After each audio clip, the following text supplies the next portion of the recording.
कि जो reserve station बनाएंगे अंडरग्राउंड माइंस में।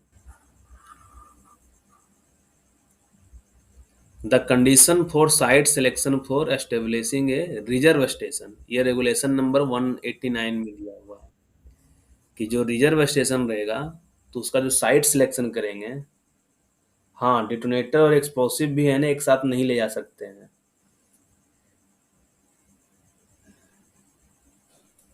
ठीक है, कि जो कंडीशन रहेगा साइट सिलेक्शन का कि हम लोग रिजर्व स्टेशन अंडरग्राउंड माइंस में कहीं बनाने जा रहे हैं, तो रिजर्व स्टेशन में क्या होता है ये बताओ। रिजर्व स्टेशन में जो एक्सप्लोसिव रखते हैं वो पूरे दिन का रखते हैं या एक शिफ्ट में जितना जरूरत पड़ता है उसके लिए रखते हैं? ये कहीं पढ़ाए हुए हैं तुम लोग को कि रिजर्व स्टेशन में जो एक्सप्लोसिव रखा जाता है वो पूरे शिफ्ट के दौरान जो यूज करना रहता है उतना रखते हैं, या एक दिन में पूरा यूज करना रहता है वो रखते हैं? एक शिफ्ट, ठीक है ना। रिजर्व स्टेशन में मान लो कि अभी फर्स्ट शिफ्ट चल रहा है 6 से 2, तो 6 से 2 वाले में मान लो जितना एक्सप्लोसिव लेके गया है अंडरग्राउंड माइंस में तो वो रिजर्व स्टेशन में ही रख के वहीं पे प्राइम कार्ट्रिज वगैरह जो बनाना रहता है। मतलब ये शिफ्ट का एक्सप्लोसिव रखना है, पूरा दिन का नहीं रखना है, तीनों शिफ्ट का नहीं रखना है, पर शिफ्ट वाइज रखना है, ठीक है। तो जो साइड रहेगा वो कैसा रहेगा, तो वहां पे किसी प्रकार का ओवरहैंग या अंडरकट वगैरह नहीं होना चाहिए कि पता चला एक्सप्लोसिव नीचे रखे हुए और ऊपर से ओवरहैंग हैंग थे, अंडरकट था, फॉल हो गया, तो ऐसा नहीं होना चाहिए। रूफ और साइड जो होना चाहिए एकदम पर्याप्त मात्रा में सपोर्ट सिस्टम वहां पे अच्छा होना चाहिए, एकदम एडिक्वेटली सपोर्ट होना चाहिए और वाइट वॉश्ड होना चाहिए।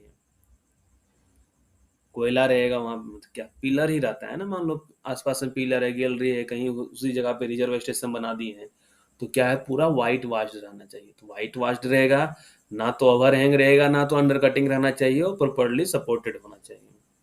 सेकंड में क्या है कि वो जो प्लेस रहेगा पूरा क्लीन रखना है, और लूज मटेरियल किसी प्रकार का लूज डेवरीज वगैरह नहीं रखना है, और साथ में फेंसिंग करके भी रखना है कि ये नहीं कि जो एक्सप्लोसिव वाला टीम है उसको छोड़ के बाकी आदमी भी वहां गलती से घुसे, दूसरे आदमी को नहीं घुसने का परमिशन है, तो अच्छे से फेंसिंग करके भी रखना है उस जगह को। फोर्थ में आते हैं, तीसरा नंबर 1 मिनट के बाद डिस्कस करेंगे। फोर्थ में क्या है कि कोई भी जो इनर्जाइज्ड केबल रहेगा ना, क्योंकि वहां पे क्या है रिजर्व स्टेशन में एक्सप्लोसिव रख रहे हैं जो शिफ्ट में यूज होना है किसी पार्टिकुलर शिफ्ट में, तो किसी वहां पे क्या है फिर सोर्स मतलब बोलेगा सर वहां पे लाइटिंग व्यवस्था कैसे करेंगे, तो वहां लाइटिंग का व्यवस्था नहीं करना है, वहां पे कैप लैंप वगैरह रहेगा वही सफिशियंट रहेगा। तो वही बोलता है कि नो एनर किसी भी प्रकार का एनर्जाइज्ड इलेक्ट्रिक केबल या किसी भी प्रकार का सोर्स ऑफ एनर्जी जिसके पास क्या पोटेंशियल रहेगा कि हो सकता है वो इग्नाइट कर दे या एक्सप्लोसिव को एक्सप्लोड कर दे या इनिशिएट कर दे, मतलब within a are not allowed to pass within a distance of 90 metre from the reserve station. ठीक है, नो वर्ड यहीं पे यूज कर दिया पहले ही कि अगर रिजर्व स्टेशन यहाँ बनाए हुए हैं तो 90 मीटर तक का रेडियस में किसी भी प्रकार का एनर्जाइज्ड केबल नहीं जाना चाहिए। ठीक है, किसी भी प्रकार का विद इन 90 मीटर में एनर्जाइज्ड केबल नहीं होना चाहिए। रिजर्व स्टेशन में बोलेगा अंधेरा हो जाएगा, अंधेरा नहीं रहेगा, कैप लैंप वगैरह आदमी यूज करेगा। ठीक है, क्या यूज करेगा, कैप लैंप यूज करेगा। फेंसिंग कितनी दूरी पे करेंगे इसके बारे में नहीं दिया हुआ है, इसलिए उसके बारे में हम भी नहीं बता सकते हैं। ठीक है, प्लेस क्या रहेगा, वेंटिलेशन अच्छे से होना चाहिए। अब ऐसा प्लेस रहेगा कि फ्रिक्वेंटेड बाय पर्सन, मतलब वो आदमी ये नहीं कि उधर से जो भी आदमी है रास्ता रहे वो उधर से आने जाने का रहे, नहीं। The place is not frequented by person, मतलब ये नहीं कि आदमी का लगातार आना जाना लगा रहे, वैसा नहीं होना चाहिए।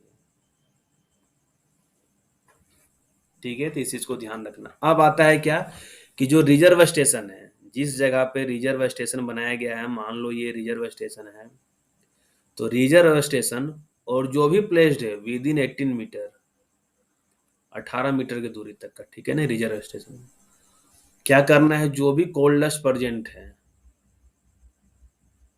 उसको एकदम पूरा क्लियर करके रखना है। मतलब कोल्डस्ट रिजर्व स्टेशन के 18 मीटर के दायरे में किसी भी प्रकार का थोड़ा सा भी कोल्ड डस्ट नहीं होना चाहिए, क्लीन ऑफ कोल्ड डस्ट होना चाहिए, और रूफ फ्लोर और साइड जो होना चाहिए उसको हम लोग इनकम्बस्टिबल डस्ट से इस तरीके से ट्रीट करेंगे जो रेगुलेशन नंबर 144 में दिया हुआ है कि अगर वोलेटाइल मैटर 30% से ज़्यादा है तो जो डस्ट से हम लोग ट्रीट करेंगे,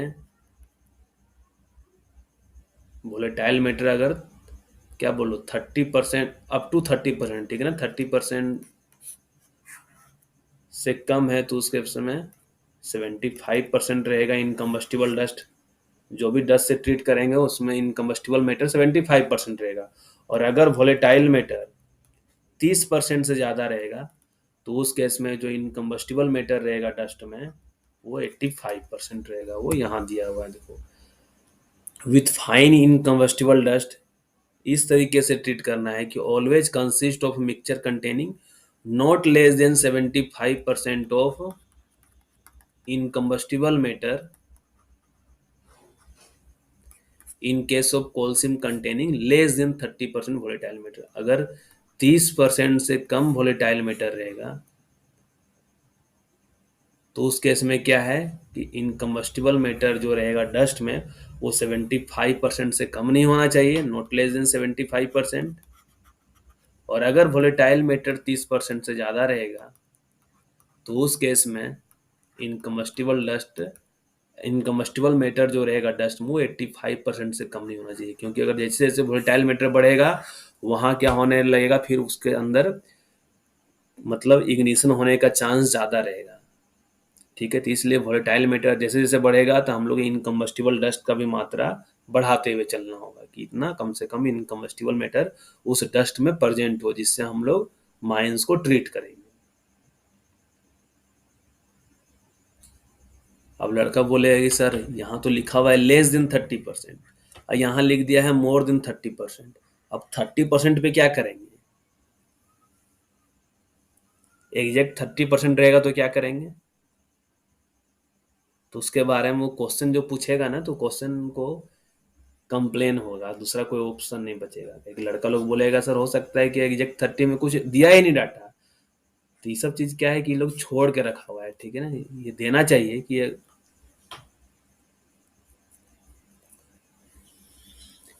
वोलेटाइल मैटर होता क्या है। तुम अभी बेसिक कोयला का जो हम लोग पढ़ते थे प्रोक्सीमेट एनालिसिस और अल्टीमेट एनालिसिस पढ़ते थे, तो प्रोक्सीमेट एनालिसिस में क्या क्या निकालते थे हम लोग, तो वोलेटाइल मैटर वहीं से आता है ना। वो वोलेटाइल मैटर एक तरीके से गैस वगैरह बोलो कि जो है कि जलने में और ज्यादा हेल्प करेगा, जो है जलने में और ज्यादा हेल्प करेगा, वही होता है वोलेटाइल मैटर। तो यहाँ देखो इक्वल टू 30% पे कोई डाटा नहीं है तो हम भी उसके बारे में कुछ नहीं बोल सकते, हम भी लेस देन 30% और मोर देन 30% के ही बारे में बता सकते हैं, क्योंकि एग्जैक्ट 30% पे कुछ डाटा नहीं दिया हुआ है।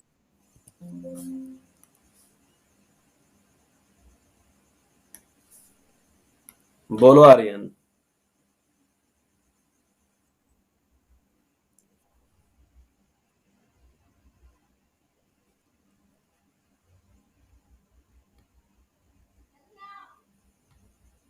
सुनील कुमार महतो बोलो।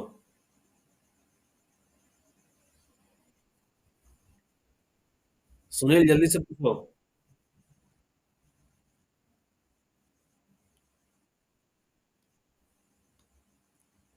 बोलो सूरज कुमार यादव, तुम्हारा फॉर्म बहुत खराब चल रहा है अभी, जल्दी से बताओ।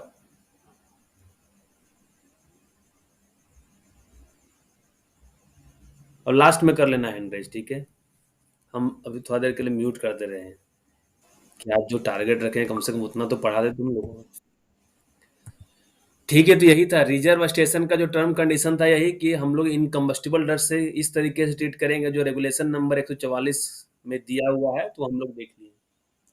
और किसी भी टाइम में जो फ्लोर ऑफ द वर्किंग होना चाहिए इन द 18 मीटर जोन, जिसको हम लोग इनकम्बस्टिबल डस्ट से ट्रीट किए हुए हैं, तो कम से कम 2 सेंटीमीटर थिकनेस लेयर है ना, मतलब डस्ट का दिखना चाहिए जमीन में फ्लोर में कि 2 सेंटीमीटर थिक लेयर है डस्ट का, ठीक है, इनकम्बस्टिबल डस्ट जिससे हम लोग ट्रीट किए हुए हैं। ठीक है, तो इस चीज का ध्यान रखना है कि 18 मीटर के जोन में क्या करना है, स्टोन डस्ट करना है, मतलब पूरा कोल्ड डस्ट को क्लियर कर देना है और उसको स्टोन डस्ट से ट्रीट कर देना है, इनकम्बस्टिबल मैटर से ट्रीट करना है। वोलेटाइल मैटर 30% से कम रहेगा तो इनकम्बस्टिबल मैटर जो डस्ट में प्रेजेंट रहेगा वो 75% से कम नहीं होना चाहिए, और अगर वोलेटाइल मैटर का परसेंटेज 30% से ज़्यादा होगा तो इनकम्बस्टिबल मैटर जो डस्ट में प्रेजेंट रहेगा वो 85% से कम नहीं होना चाहिए। और जो स्टोन डस्ट से हम लोग ट्रीट करेंगे, अगर फ्लोर वगैरह में कहीं थिकनेस लेंगे तो कम से कम 2 centimetre thick layer stone dust का बैठ जाना चाहिए। अब क्या है कि नेक्स्ट क्या बताए थे कि कोई भी एनर्जाइज केबल रिजर्व स्टेशन के 90 मीटर के विद इन क्रॉस नहीं करवाना है, 90 मीटर से दूर ही क्रॉस करवाना है। तो ये सब